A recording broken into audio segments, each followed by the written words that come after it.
Assalamualaikum, salam sejahtera dan selamat kembali ke channel Abang. Jadi hari ini Abang nak bercerita tentang satu kisah, iaitu salah satu legenda di Malaysia yang sangat terkenal, iaitu Naga Tasik Chini. Kisah Naga Tasik Chini telah diceritakan sejak turun-temurun dan telah menjadi salah satu legenda di kalangan penduduk peribumi dan juga legenda orang Malaysia. Jadi kalau korang nak tahu cerita daripada mula sampai habis tentang kisah Naga Tasik Chini, tonton video Abang, dan kalau korang berminat, bolehlah subscribe channel Abang kerana ia akan menjadi motivasi untuk Abang bercerita semua kisah-kisah yang menarik dalam semua posting Abang. Naga memang dikenali sebagai satu makhluk mitos dan ia telah menjadi lambang kepada legenda Naga Tasik Chini, dan ia sangat sinonim menjadi salah satu dasar penceritaan orang-orang dahulu kala, di mana ada yang mengatakan naga ni sebenarnya adalah makhluk yang disumpah untuk mendiami Tasik Chini. Ada yang mengatakan naga ni sebenarnya bersisik emas, di mana ia berasal daripada seorang lelaki manakala pasangannya adalah naga sisik perak, iaitu isteri kepada naga sisik emas. Maksudnya ada jantan dan ada naga betina. Kalau siapa-siapa yang ingat pada tahun 1970-an dan 1980-an, apabila musim banjir di kawasan Tasik Chini, dikatakan naga tersebut, dua ekor naga ni akan memunculkan diri. Misteri namanya. Mereka katanya akan keluar untuk bermain-main air sewaktu banjir, dan buktinya ialah air di permukaan laut akan membuak-buak dan berpusar-pusar, lalu air ini akan bergerak menuju ke Tasik Chini. Dan ini adalah bukti orang dulu yang mengatakan naga itu senang bermain-main dari laut menuju ke Tasik Chini. Ada peristiwa seorang pelancong daripada England telah menyelam di kawasan jeti di kawasan Tasik Chini. Apabila penyelam sampai ke dasar tasik, si penyelam menjumpai satu pagar yang diperbuat daripada batu. Dan nak dijadikan cerita, si penyelam menyusuri pagar batu dan akhirnya si penyelam menjumpai pintu pagar batu utama. Sedang si penyelam leka melihat pintu pagar batu di dasar tasik, si penyelam terlihat dua pasang mata yang besar dan berwarna merah. Disebabkan terlalulah takut dan terperanjat, si penyelam cepat-cepat naik ke permukaan. Nak jadikan cerita, si penyelam tak sanggup untuk menceritakan hal ni selama seminggu. Dengan kata lain, dia tak bercakap dengan orang dalam masa seminggu. Punyalah terkejut, sekembalinya si penyelam ke Kuala Lumpur, barulah dia bercerita bersama kawan-kawannya bahawa dia telah menjumpai sepasang mata merah dan pagar batu di dasar Tasik Chini. Dan dia dengan yakinnya mengatakan sepasang mata merah yang dijumpainya adalah kepunyaan pasangan naga perak dan naga emas yang mendiami Tasik Chini. Itu adalah salah satu kisah yang terkenal tentang Naga Tasik Chini. Sejauh mana cerita ni betul atau tidak, Abang pun tak pasti. Tapi itulah antara kisah yang diceritakan yang berkaitan dengan Naga Tasik Chini. Jadi hari ini Abang nak bercerita tentang beberapa kisah yang mempunyai kaitan dengan Naga Tasik Chini.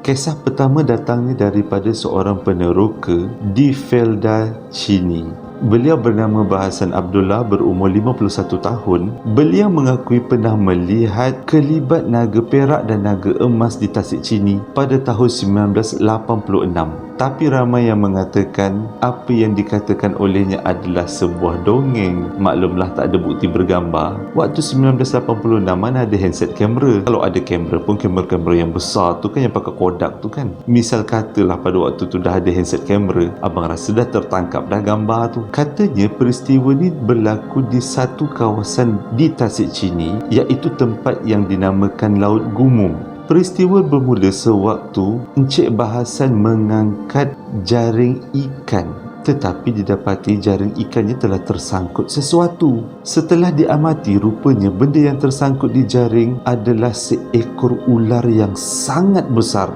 Dia cuba melepaskan ular tu, tapi ular tu melawan. Disebabkan terlalu panik dan takut, dia telah menetak kepala ular tu sampai mati.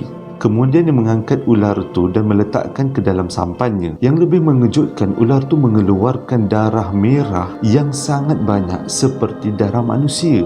Selepas dia mengangkat ular yang mati dimasukkan ke dalam sampan, dia menarik keseluruhan jaring ikannya. Alangkah terkejutnya, rupa-rupanya ada lagi seekor ular tersangkut di jaringnya. Disebabkan terlalulah terkejut untuk kali yang kedua, dia telah membunuh ular kedua yang tersangkut tu. Disebabkan terlalu takut dengan keadaan yang berlaku, dia mencempakkan kedua-dua bangkai ular besar ke dalam tasik. Ketika menaiki sampan menuju pulang ke pangkalan bot, tiba-tiba dia melihat 3 lengkungan seperti lengkungan badan naga yang tersangat besar muncul di permukaan air. Walaupun kedudukannya jauh daripada lengkungan naga tu, tapi dia dapat melihat dengan jelas. Lengkungan tu berwarna hitam dan bersisik tidak seperti sisik ular, dan dia mempercayai bahawa lengkungan itu adalah lengkungan sisik naga. Kejadian ini berlaku kira-kira jam 10 pagi. Kemunculan lengkungan yang dipercayai naga telah disertai dengan ombak yang sangat besar. Pada masa yang sama, terdapat 2 orang lelaki Indonesia mandi di tepi tasik Chini, dan 2 orang lelaki Indonesia ini juga melihat apa yang telah berlaku. Dengan kata lain, ada 3 saksi mata yang melihat kemunculan lengkungan yang dipercayai lengkungan naga muncul di permukaan tasik Chini. Sekembalinya Bahasan ke rumah, dia telah dilanda dengan satu penyakit misteri. Seluruh badannya menjadi gatal-gatal dan berbau hamis. Dia telah dimasukkan ke dalam hospital selama 20 hari, tetapi malangnya semua doktor tidak berjaya untuk mengubati penyakitnya. Dikatakan penyakit itu juga menjadi punca isterinya lari meninggalkannya. Kesian pakcik ini. Dia telah berjumpa dengan beberapa orang bomoh ataupun boleh dikatakan pakar perubatan tradisional, dan mereka semua percaya penyakit ini adalah berpunca daripada sumpahan naga yang dijumpai di tasik Chini.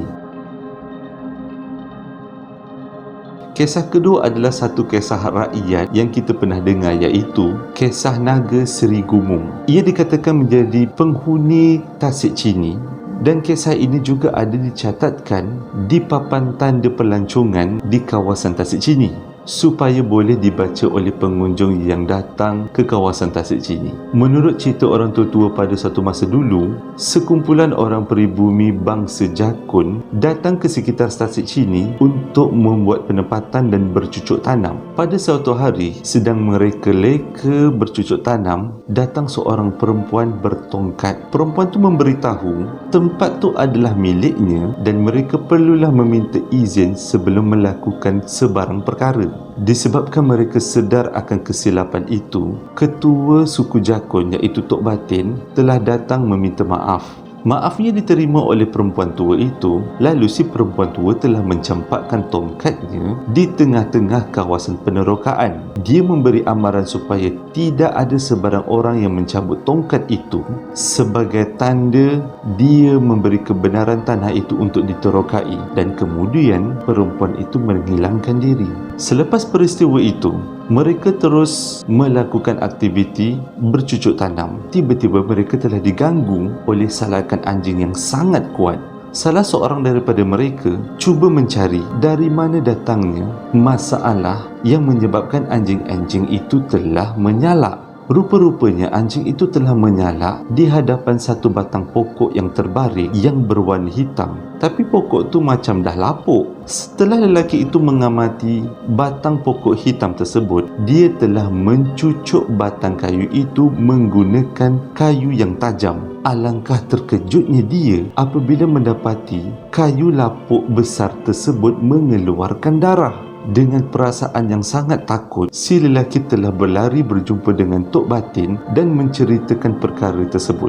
Kawan-kawan lelaki tidak percaya dengan apa yang diceritakannya dan menganggap ia adalah satu bahan candaan. Dengan tidak semena-mena, kilat sambung menyambung dan hujan mula turun. Dah macam cerita seram. Mereka semua telah bertempiaran lari untuk mencari tempat teduhan. Secara tidak sengaja, sebabkan terlalulah kalam kabut, salah seorang daripada petani telah mencabut kayu yang dipacak oleh perempuan tua tadi. Tak semena-mena, air keluar memancut-mancut daripada lubang tersebut. Air itu keluar dengan banyak sehingga menenggelamkan kawasan tersebut dan menjadi sebuah takungan air yang digelar Tasik Cini. Orang tempatan mempercayai batang kayu hitam itu adalah jelmaan naga Seri Gumum, dan cerita itu dipercayai hingga sekarang. Boleh kata ini adalah asal-usul kejadian macam mana Tasik Cini terbentuk dan kemunculan pertama naga Tasik Cini.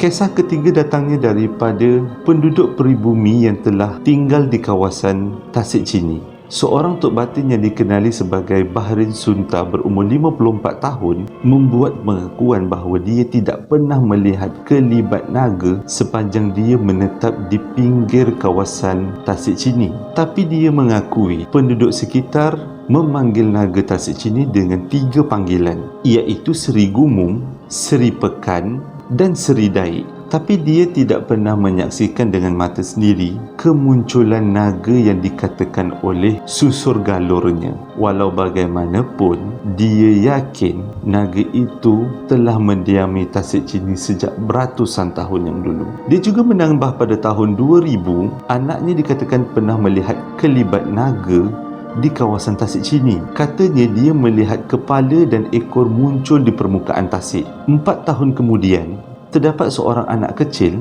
melihat naga Tasik Cini muncul di permukaan dengan muncungnya dihalakan kepadanya. Anak itu ketakutan lalu menjerit, dan selepas itu kelibat naga tersebut telah hilang. Budak itu mengatakan kepalanya besar seperti lembu dan dia terlalu trauma dan akhirnya demam seminggu. Walau bagaimanapun, mengikut Bahrin Sunta, dia mengatakan legenda itu sebenarnya mungkin dibuat supaya mencegah orang ramai mendekati kawasan tasik kerana keadaan tasik yang tidak selamat untuk melakukan sebarang aktiviti. Kisah keempat adalah menceritakan tentang salah satu legenda Tasik Cini yang berkenaan kota purba orang Khamer yang dikatakan tenggelam di kawasan Tasik Cini. Untuk memperkuatkan lagi bahawa terdapat kota tenggelam di kawasan Tasik Cini, telah dijumpai beberapa artifak daripada era Khamer di dasar Tasik Cini. Kalau korang nak tahu, Khamer adalah satu bangsa atau satu kelompok manusia yang mempunyai darah keturunan Thailand dan juga Kemboja. Di kawasan Tasik Cini terdapat banyak pokok teratai, di mana teratai adalah salah satu tumbuhan yang berkait rapat dengan agama Buddha dan agama Hindu. Ini dikatakan sebagai bukti bahawa kawasan Tasik Cini dulunya telah didiami oleh bangsa Khamer, di mana bangsa Khamer sangat suka dengan pohon teratai. Dikatakan mereka lah yang telah menyemai pohon teratai di kawasan Tasik Cini, dan akhirnya kota yang didiami oleh mereka telah ditenggelami oleh air dan membentuk Tasik Cini. Okey, itu adalah sejajaran cerita berkenaan dengan misteri naga dan juga misteri Tasik Cini. Abang harap ia memberi tambahan ilmu kepada kita semua tentang legenda masyarakat kita di Malaysia. Sehingga berjumpa lagi dalam posting yang akan datang. Assalamualaikum warahmatullahi wabarakatuh.